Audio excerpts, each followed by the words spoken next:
بسم اللہ الرحمن الرحیم۔ صلی اللہ علی محمد صلی اللہ علیہ وسلم۔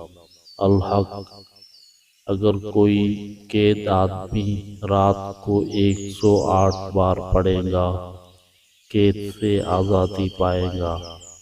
جس شخص کا مال جاتا رہا ہو، ایک کاغذ کے درمیان میں اس گمشدہ مال یا شخص کا نام لکھے اور سیر کے وقت ہتھیلی پر رکھ کر آسمان کی طرف نظر کر کے اس کا واسطہ دے، گمشدہ شخص یا مال مل جائے گا انشاءاللہ۔